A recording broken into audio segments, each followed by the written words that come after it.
Et puis après cette présentation initiale, l'entretien va entrer dans sa seconde phase, qui est la phase de discussion. Et qui, elle, est beaucoup moins prévisible, puisque les membres du jury peuvent décider de saisir une des perches que vous lui avez tendues dans votre présentation initiale et de rebondir sur un de ces points. Alors, votre expérience chez Orange, vous pouvez nous raconter? Et dans ce cas, vous avez préparé un tiroir comme ça que vous êtes prêt à ouvrir et qui contient lui-même pas mal de points importants et qui vont permettre de développer, de préciser cette expérience. Vous allez pouvoir aller plus loin, approfondir, mais attention à ne pas tomber non plus dans la dérive narrative. Là, vous avez à nouveau 1 minute 30, 2 minutes pour détailler cette expérience, mais ne prenez pas 5 ou 10 minutes pour vous enfoncer dans un tunnel. Le tunnel est toujours banni, que ce soit au départ ou ensuite pendant la discussion. Le jury peut décider d'éviter soigneusement tous ces points-là que vous lui présentez, parce que ce serait un peu trop facile, et d'aller chercher des questions dans une autre direction. Ils peuvent aller feuilleter vos dossiers et saisir un élément qui figure dans ces dossiers et qui ne figure pas dans votre présentation initiale. Ce redoublement en 2011, racontez-nous ce que vous avez fait un peu de cette année, où manifestement vous n'étiez pas très assidu. Et puis le jury peut partir dans une autre direction, la troisième direction, qui est la plus vaste. Il peut vous interroger sur tout et n'importe quoi. Et là, c'est beaucoup plus difficile à prévoir, beaucoup plus difficile à anticiper, mais c'est une deuxième étape qui se prépare quand même, et on va vous expliquer tout à l'heure comment faire pour pouvoir répondre à toutes les questions qui vous seront posées en essayant de provoquer la rencontre, de provoquer le dialogue. Parce que ce qui compte pour cette deuxième phase de l'entretien, c'est de créer le dialogue, la conversation. Il faut qu'elle s'installe. Alors il peut arriver que le jury peine un peu à faire démarrer l'entretien parce que vous êtes le 7e candidat qu'il voit dans la journée. Et c'est la 10e journée d'entretien, il commence à manquer un peu d'inspiration. Et dans ce cas, il peut chercher dans votre dossier pendant de longues secondes de silence qui pourraient bien l'intéresser. Il peut poser des questions qui n'ont aucun rapport les unes aux autres. Donc il n'y aura pas de fil conducteur, de fil rouge. Donc la discussion ne sera pas vraiment installée. Elle peut mettre du temps à s'installer, cette discussion, 5 minutes, 10 minutes, pendant lesquelles les questions du jury rencontre des réponses, puis finalement ça fait pchit et il faut aller chercher ailleurs un autre terrain de discussion parce que ça ne prend pas vraiment. Ça n'est pas grave si la discussion ne s'installe pas tout de suite. Ça peut prendre 5 minutes, 10 minutes, il faut être patient. Ce qui compte, c'est qu'à un moment donné dans l'entretien, la discussion s'installe et qu'elle devienne fluide et que la rencontre puisse se produire. Et pour que la rencontre puisse se produire, il y a un certain nombre de règles à respecter, il y a des principes qu'on va vous rappeler parce que le dialogue ne vient pas tout seul, il faut le favoriser. Il faut que vous fassiez en sorte de créer le dialogue. Alors une première règle qui paraît évidente, c'est que pour créer le dialogue, eh bien, il ne faut pas faire du monologue. C'est la question de la durée de vos réponses qu'on a déjà évoquée. Ne partez pas dans des tunnels de 3 minutes, 4 minutes, parfois 5 minutes. C'est beaucoup trop. Vous imaginez si l'entretien dure une demi-heure et que vous passez 5 minutes à raconter une chose sans que le jury puisse intervenir, c'est beaucoup trop long. Inversement, il ne faut pas non plus être dans des réponses beaucoup trop lapidaires, beaucoup trop courtes et ne pas donner assez de matière au jury. Lui répondre par monosyllabe, lui répondre oui, ou bien non, ou bien à Paris, ou bien économie, des mots comme ça, ou alors des réponses qui sont très brèves et qui ne permettent pas d'entrer vraiment dans la discussion. Donc il y a la bonne durée à trouver. Cette durée, elle peut varier, mais c'est souvent entre 1 minute et 2 minutes. Pas beaucoup plus, pas beaucoup moins. Et puis il y a votre générosité qui va vous permettre de créer cette discussion. Vous allez être très stressé le jour J. Vous allez probablement craindre de passer un mauvais moment. Vous allez peut-être vous dire, pourvu que ça soit terminé, en regardant l'horloge, comme ça, qui se trouve juste au-dessus du jury, et essayer de vous cacher derrière des réponses qui disent le moins possible de vous. Finalement, vous serez comme le joueur de tennis qui joue petit bras, comme ça, et qui n'ose pas lâcher ses coups. Vous n'allez pas vous impliquer complètement dans l'entretien. Vous allez pas du coup laisser le jury pénétrer dans votre intimité. La rencontre ne se produira pas. Et c'est très important que vous soyez généreux et que vous donniez un maximum de chair à votre discours pour que le jury puisse rebondir. Si on vous demande par exemple ce que vous pensez de la place qui est accordée aux femmes dans l'entreprise, et que vous répondez, je pense qu'elles sont trop souvent cantonnées à des rôles subalternes. Si vous dites ça, il est probable que vous tuiez un peu la discussion, que le jury puisse pas rebondir et que du coup il passe à autre chose, il cherche, mais que la discussion ne prenne pas. Si au contraire vous dites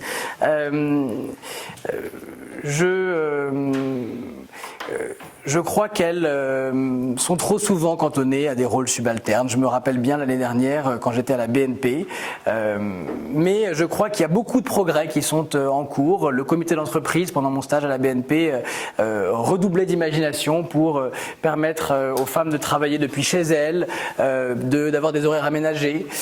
Mais j'ai l'impression qu'il y a un frein qui est principal et qui doit absolument être levé, sans quoi les progrès ne sont pas possibles, c'est le manque de place dans les crèches et le manque de place dans les crèches en entreprise en particulier. Si vous dites ça, vous avez apporté une expérience personnelle sur laquelle le jury peut avoir envie de rebondir et puis vous avez même donné votre avis et donc là il y a un débat qui va pouvoir commencer sur le rôle des femmes dans l'entreprise. La grande force de cette réponse, c'est qu'elle est personnalisée. Ça, c'est une règle d'or de l'entretien. Vous devez personnaliser toutes vos réponses. Vous devez vous méfier comme de la peste des généralités. Les femmes sont confrontées à un plafond de verre qu'il est très difficile de démolir. Des études le montrent dans tous les secteurs. Il y a peu de femmes dans les comités d'administration, dans les conseils d'administration. Ça, n'importe qui peut le dire. Et ça n'intéresse pas le jury. Et le jury ne s'en souviendra pas. Ce qui intéresse le jury, c'est ce que vous pouvez dire et que le voisin, le suivant, le précédent, ne peut pas dire. Toutes les idées générales que vous avez données doivent aussitôt être personnalisées par des preuves, des exemples, des justifications qui n'appartiennent qu'à vous. Et là, il va falloir être généreux et peut-être entrer même dans une certaine intimité, savoir vous dévoiler, mais en tout cas, ne pas rester dans la généralité vague que n'importe qui peut donner. Alors pour ça, pour personnaliser, ça peut être intéressant d'entrer dans la story, de raconter des choses qui vous ont touché. Il faut se méfier de la fausse personnalisation, de la réponse qui est faussement personnalisée. Si on vous demande si vous avez vécu à l'étranger et que vous vous contentez de répondre « Oui, j'ai passé ma 3e année de licence dans le cadre du programme Erasmus à Berlin. » Point. Là, vous avez peut-être l'impression d'avoir donné une réponse personnalisée, mais finalement, le jury s'en moque absolument de savoir si vous avez passé 1 an à Berlin. Ce qui compte pour lui, c'est de savoir ce que vous avez retenu de cette expérience et que vous lui racontiez quelque chose qui lui permette de vous rencontrer. Et donc, si vous ajoutez à ce début de réponse, j'en ai profité pour me consacrer à une passion assez récente qui est la photographie. On peut croire que Berlin est une ville morne, triste, mais moi j'ai déniché des paysages urbains incroyables. J'ai commencé une collection que je continue depuis. J'ai eu l'occasion de travailler aussi avec des étudiants d'Europe de l'Est et j'aime beaucoup cette culture et je me vois assez bien travailler à l'étranger et dans ces pays-là. Si vous dites ça, là tout de suite, vous donnez de la chair, vous donnez des odeurs, des couleurs, des saveurs au jury qui va avoir envie d'aller plus loin, qui va peut-être aussi s'étonner et devenir curieux. Peut-être que ça lui donnera envie d'en savoir un peu plus sur ces paysages urbains dont vous lui parlez, qui se trouvent cachés à Berlin, d'en savoir un peu plus sur la photographie. Peut-être que vous allez lui apprendre quelque chose qui ressortira de cet entretien enrichi personnellement, qu'il aura envie de retourner à Berlin où il n'est pas allé depuis 15 ans, pourquoi pas de ressortir son vieil appareil photo de son grenier. En tout cas, vous allez casser ce rapport d'examinateur à examiner et faire naître une discussion entre adultes, une conversation agréable. pour que la discussion naisse vraiment et qu'elle soit agréable, il faut aussi que le jury ait l'impression que vous prenez vraiment en compte ce qu'il dit et que vous répondiez vraiment à ses questions et pas que vous plaquez dans l'entretien des choses que vous avez préparées par avance. Alors, il y a plusieurs implications. D'abord, ça veut dire que si vous voulez vraiment être ajusté à ce que vous dit et à ce que vous demande le jury, il va sans doute falloir prendre le temps de préparer votre réponse avant de sortir votre réponse. Ce qui veut dire être capable de garder un peu de silence après que le jury vous a posé une question pour armer votre réponse, la préparer, la cibler, comprendre ce que le jury est en train de vous demander et vous demander tout simplement comment vous allez lui répondre.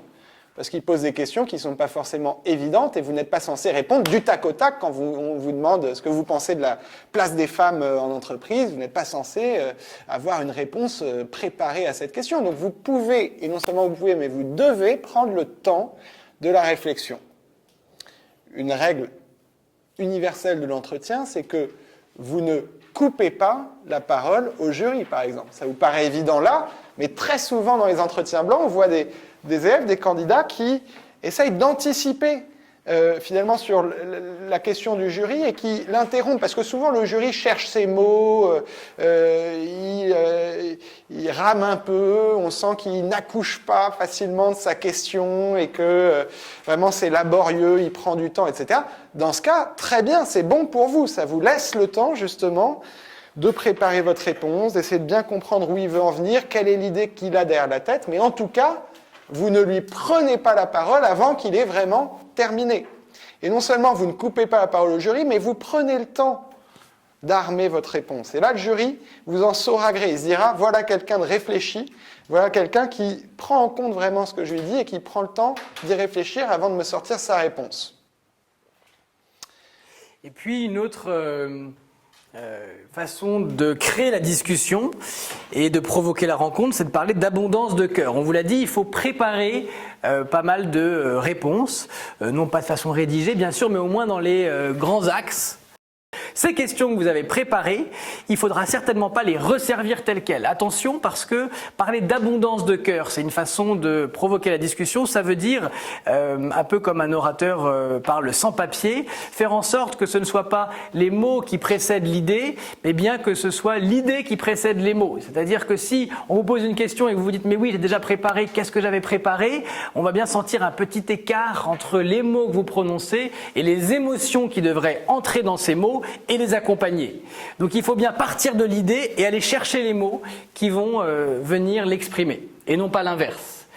Et puis, une dernière façon de créer la discussion et de provoquer vraiment la rencontre, c'est d'être le plus honnête possible, le plus sincère. Il ne faut surtout pas croire que si vous vous emmêlez les pinceaux, si vous répondez de travers, il faut absolument continuer parce que de toute façon, maintenant que vous en êtes au point où vous en êtes, il faut continuer la réponse, aller jusqu'au bout. Il ne faut pas hésiter à dire « excusez-moi, je suis en train de réaliser que je ne réponds pas à votre question, je vais reprendre ». Ou alors, je suis en train de m'emmêler complètement les pinceaux. Si ça ne vous ennuie pas, je prends quelques secondes et je vous donne une autre réponse qui correspondra mieux à ce que je pense.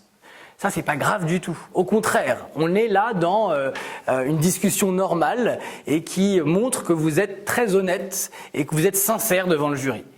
Ça passe aussi par les réponses aux questions qu'on vous pose et qui peuvent vous déstabiliser un peu parce que vous ne savez pas ce dont le jury veut parler. On a un candidat qui passait son grand oral d'admission à Sciences Po il y a 10 jours et à qui on a demandé si vous deviez prendre le train avec un de ces personnages d'opéra, lequel choisiriez-vous ? Soit le Chevalier Bayard, soit Figaro, soit Faust. Et là, il a répondu formidablement, il a dit « je crois que je choisirais de partir avec le Chevalier Bayard parce que je ne sais pas qui c'est ». Et je me rappelle d'ailleurs quand j'étais en Cannes il y a 2 ans, on avait parlé du Chevalier Bayard, tout le monde dans la classe le connaissait et moi j'étais le seul qui savait pas du tout qui c'était, donc là ce serait l'occasion formidable de rattraper mon retard et de le connaître encore mieux que tout le monde. Là c'est un moment de vérité pure qu'il a réussi à créer.